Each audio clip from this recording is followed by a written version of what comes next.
Bonsoir à toutes et à tous et merci de rester fidèles au programme du soir sur Nouveau. Bienvenue dans Regard Croisé, le 4e numéro de cette semaine. Encore 4 sujets à aborder avec nos invités. Nous parlerons d'abord de la République démocratique du Congo et du Rwanda. Le Conseil de sécurité de l'ONU crée une escalade de tensions. Notre deuxième sujet concerne les pays en transition, Mali, Guinée, Burkina. Le temps monte face au gouvernement de transition. Troisième sujet, Burkina, Human Rights Watch accuse l'armée de massacre de 223 civils.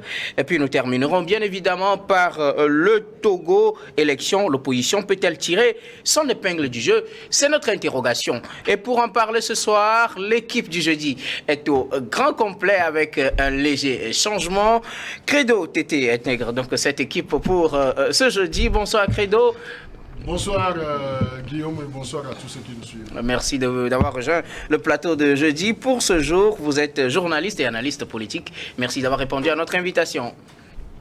Face à vous aujourd'hui, le pasteur Edo Komi, vous êtes le président du mouvement Martin Luther King, également premier adjoint au maire de la commune Golfe 2. Bonsoir pasteur et bienvenue. Oui, bonsoir docteur, bonsoir à Tommy, bonsoir à Credo que je retrouve. Il y a longtemps que je retrouve ce soir sur le plateau. sur le plateau. Alors, je viens directement de Vaughan pour aller appuyer mes candidats qui sont en liste là-bas. Donc, ça a été tellement long. La journée a été très éprouvante. Donc, c'est pourquoi je viens à peine d'arriver. Mais je pense que ça n'a pas été facile. Et donc, le débat sera de très bon niveau. Très bon niveau ce soir. Et les téléspectateurs vont apprécier. C'est ce que nous aimons, nous tous. Notre troisième invité ce soir, l'autre fidèle de jeudi, Emmanuel Vivien Tommy. Vous êtes directeur général de Plume Libre, journaliste donc, également conseiller en communication politique. Bonsoir Vivien et bienvenue. Bonsoir docteur, bonsoir à mes collègues, et bonsoir à tout le Togo et à l'Afrique. Nous sommes sur le terrain pour les élections. Vous savez que je suis candidat et tête de liste des régionales dans la préfecture de l'Avé. Je reviens de Kébé comme ça, où nous avons eu à sillonner toute la journée les villages, les campagnes et les fermes. Et Dieu seul sait, la préfecture de l'Avé en a plus de 380. 9 cantons, un village spécial et puis presque 380 villages. Donc, le travail sur le terrain est passionnant et merci aux femmes, merci aux jeunes, merci à la population qui nous a vraiment montré qu'on a toujours le cœur pour l'ablorer et pour le changement. Merci beaucoup à vous. Et donc, c'est Credo seul qui n'est pas candidat ce soir. Mais moi, c'est tout un plaisir de savoir et de débattre avec mes chers. Il faut qu'il y ait des gardiens du temple quand même. On ne va pas tous aller aux élections. Non, je crois que si le pasteur Edo Komi se rappelle, c'est sur ce même plateau, il y a quelques années, je lui ai dit, ce serait un plaisir pour moi de le voir aller aux élections législatives. Aujourd'hui, c'est chose faite, donc je lui souhaite tout le meilleur du monde, bonne chance. Et en tant qu'acteur, en tant que politique, donc je crois que s'il a cette opportunité d'être au Parlement, il fera de bonnes choses et il n'oubliera pas les siens. La campagne commence bien. Ok, mais avec vous, on va aborder notre premier sujet. On est très en retard sur le sujet. Nous allons parler du Rwanda et de la République démocratique du Congo, dont la situation inquiète le Conseil de sécurité de l'ONU qui s'est réuni en cette semaine ou qui a clairement indiqué son inquiétude face à la situation, la montée des tensions dans l'est de la République démocratique du Congo qui inquiète le représentant britannique du Royaume-Uni à ce Conseil de sécurité de l'ONU, les Nations Unies qui ont également indiqué à plusieurs reprises dans plusieurs rapports l'implication du Rwanda dans le soutien donné au mouvement rebelle du 1-23, mais aussi on note la montée du ton en matière de préparation pour aller à une affrontation directe entre deux pays, c'est-à-dire du Rwanda et de la République démocratique du Congo, une situation qui inquiète bien au sommet de l'ONU, Vivien. Vous savez que la crise entre le Rwanda et la RDC prend des ampleurs qui inquiètent justement la communauté africaine, mais aussi la communauté internationale. Parce qu'on a comme l'impression que c'est une guerre qui n'intéresse personne, mais c'est une guerre qui fait du mal quand même. Vous avez vu tout ce qu'il y a comme intention face à la guerre entre l'Ukraine et la Russie. Mais la guerre entre la RDC et le Rwanda, parce que on me dit c'est plutôt une rébellion, mais on sait que c'est une guerre ouverte entre le Rwanda et la RDC. Ce n'est pas la première fois que le Rwanda pose des actes pareils. le Rwanda, bon, sauveur, mais aussi mercenaire, parce que le Rwanda a toujours soutenu des actions de rébellion dans le pays voisin. Et ce qu'il n'a jamais reconnu d'ailleurs. Ah, bien sûr, il ne va jamais reconnaître. Il y a beaucoup de militaires et de soldats rwandais qui sont restés dans l'armée de la RDC. Au temps de M. Laurent Désiré Kabila, le Rwanda a joué un rôle pour la chute de M. Mobutu Sese Seko. Et donc, aujourd'hui, l'ONU s'alarme parce que le Royaume-Uni ont dit, mais écoutez, on ne va pas laisser comme ça cette situation s'embrasser. Il faut trouver une solution finalement. Je m'inquiète parce que l'Union africaine n'arrive pas à élever le ton. On n'arrive pas à... Il y a une médiation qui est gérée par l'Angola. On n'arrive pas à vraiment réconcilier ces deux présidents. Nous avons l'habitude en Afrique de dire notre collègue président, frère et ami, mais en réalité, on n'arrive pas à régler ce conflit entre M. Kagame et M. Tshisekedi. Parce que vous savez, le Rwanda a servi certains régimes, a servi certaines rébellions, et aujourd'hui, cette guerre est une honte pour l'Afrique, c'est une honte pour l'Union africaine, parce que l'Union africaine n'est pas capable de régler cette crise, mais on envoie des présidents en Russie et en Ukraine, soi-disant pour faire une réconciliation entre Poutine et puis mon collègue comédien président. Et ça n'a pas de sens. Merci beaucoup. À vous, Vivien Credo Tété.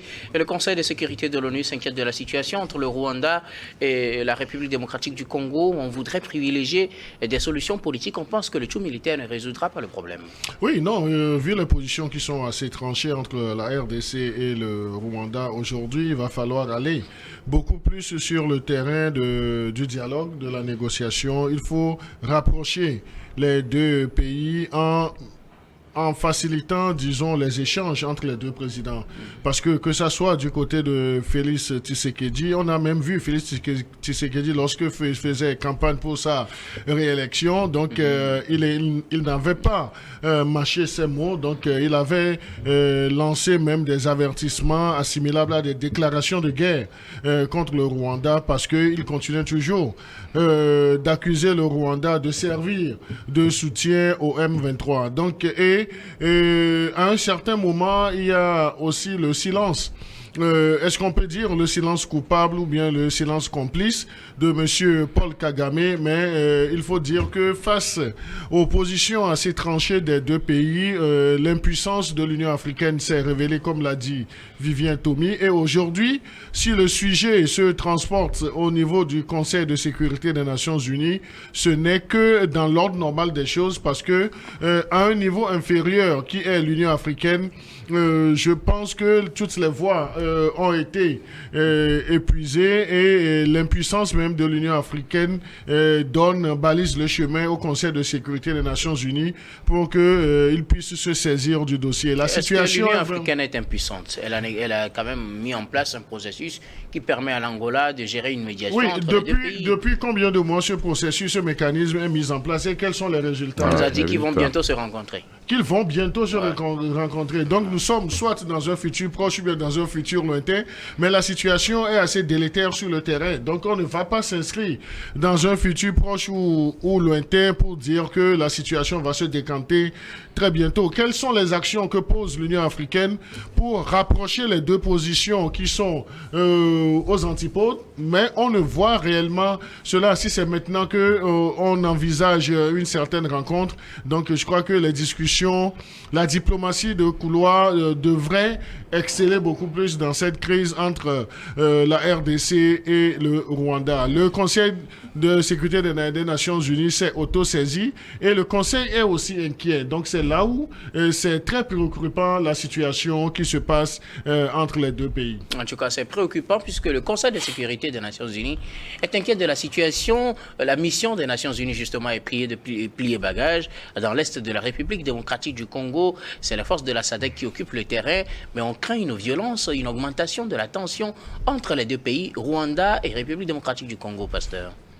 Oui, moi je suis très heureux ce soir de savoir que Credo commence par nous rejoindre, nous qui souvent disons que souvent disons que l'Union africaine, apparemment, c'est une boîte vide qui ne sert à rien, qui ne fait rien pour l'Afrique. Depuis qu'il y a eu ce problème, depuis le déclenchement, depuis qu'on est conscient que, on s'est rendu compte que c'est Kagame qui soutient les rebelles, depuis là, qu'est-ce que l'Union africaine a fait?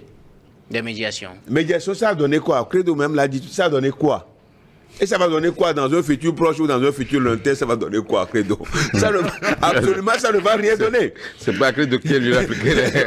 Ça ne va rien donner. Et ça, nous le disons toujours que l'Union africaine, c'est un club d'amis. Apparemment, il n'y a pas grand-chose il n'y a pas grand-chose à attendre de l'Union africaine quand il s'agit d'écrire. Regardez ce qui se passe même comment vous l'appelez, au Soudan. Il y a presque combien? Il y a un an. Il y a un an que les Soudanais se tuent, s'entredéchirent, des morts. Et tout le temps, chaque jour, les Nations Unies se plaisent à nous donner, à compter les morts, à nous donner des chiffres. Mais qu'est-ce qu'on fait? On ne fait rien. Entre le Rwanda et la RDC, il y a des morts. Mais on ne s'intéresse pas à cette guerre, mais qui tue? On ne s'intéresse pas à cette guerre, mais maintenant, on s'y intéresse, on s'inquiète d'ailleurs. Est-ce que c'est maintenant qu'on s'intéresse, qu'on peut s'intéresser? Vous avez vu l'empressement de la communauté internationale, de l'OTAN, face concernant la guerre entre la Russie et l'Ukraine. Combien des milliards qu'on débloque? Combien on recherche en aide des Congo pour pouvoir solder cette crise-là. Donc c'est dire aujourd'hui que si le Conseil de sécurité se plaint, alors qu'est-ce que vous attendez de l'Union africaine? Il a dit c'est le niveau inférieur. Au niveau inférieur. Mais au niveau supérieur, on se plaint. Pourquoi? Est-ce que le Conseil de sécurité doit se plaindre ou bien doit décider? On attend du Conseil de sécurité une décision. On attend des Nations Unies une décision. La décision, c'est souvent d'envoyer la MONUSCO, le Conseil de sécurité aussi se plaint aujourd'hui, crée une escalade de tension. Donc, ce qui veut dire que le Rwanda et la RD Congo vont se déchirer. Et les populations, c'est les populations qui vont payer, qui continuent de payer les pots cassés. Donc, c'est dire que c'est parti pour ne pas finir si jamais la Russie ne venait pas. En tout cas, merci beaucoup à vous. Je ne sais pas si la Russie serait la solution, mais on attendra de voir jusqu'où ils seront. La Russie était vue après les coups d'État. Les deux dirigeants pourront s'entendre pour mettre fin à cette guerre dans l'est de la République démocratique du Congo. Nous allons marquer la première pause, puis on revient juste après pour la suite de cette émission.